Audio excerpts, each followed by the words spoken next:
So the natural zodiac wheel and the aspects wheel and the lunar cycle all have this flow in common. And so when you understand the lunar cycle, you will be able to understand aspects much greater and vice versa.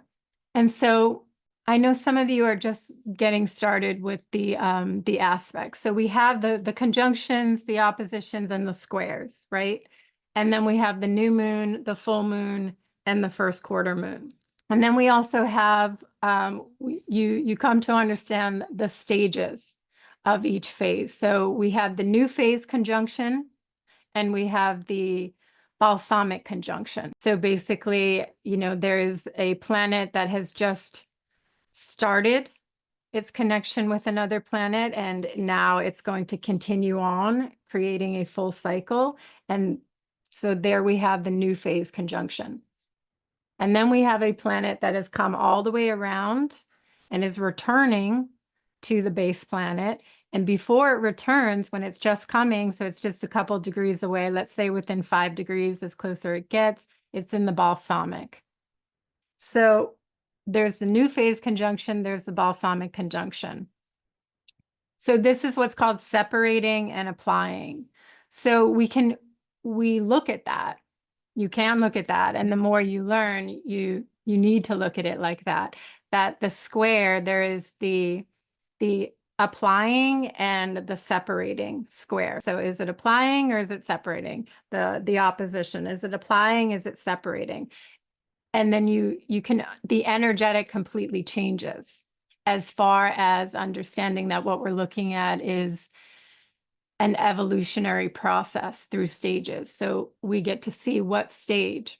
And so when you understand this, you can see that the lunar cycle is representing the aspect wheel itself. The new moon is like the new phase conjunction, and the dark moon, the end of the entire lunar cycle, is the balsamic conjunction. The full moon is an opposition, and the first quarter square is the first quarter moon, and the last quarter square is the last quarter moon. I'm going to bring up a graph and we'll go much deeper into this.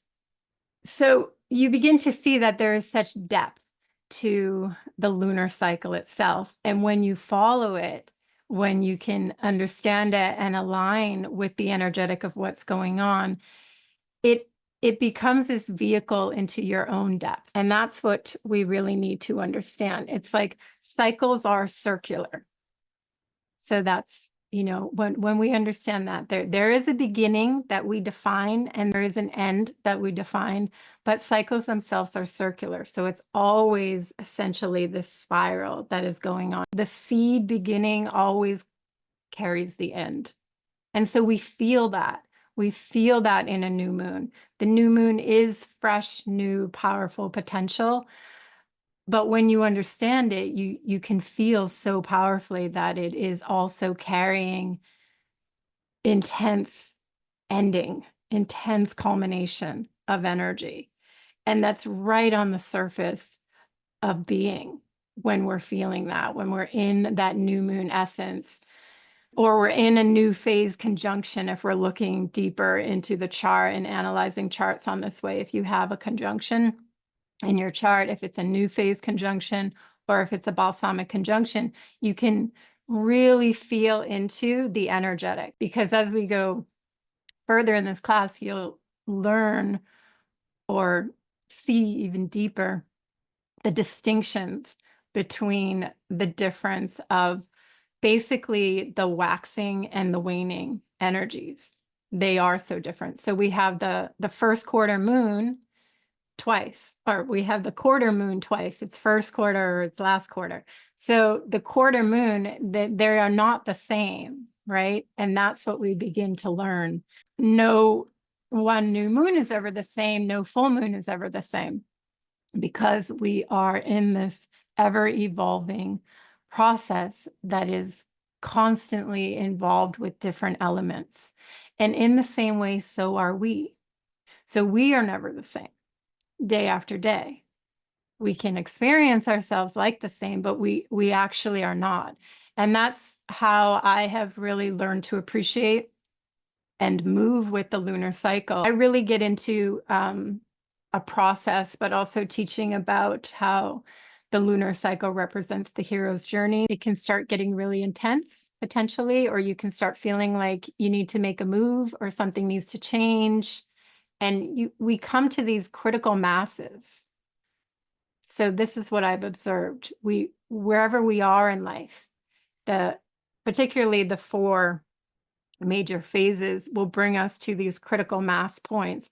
Obviously relative, right? It doesn't always have to be a big grand experience, but it even in the subtlety of our life experience or our awareness or how we're just growing and moving, we can still really benefit from understanding where we are in the cycle, that there will be this critical peak point, because that is what conjunctions, squares, oppositions, the joining in this way, it's the sacred geometry, the power of the alignment.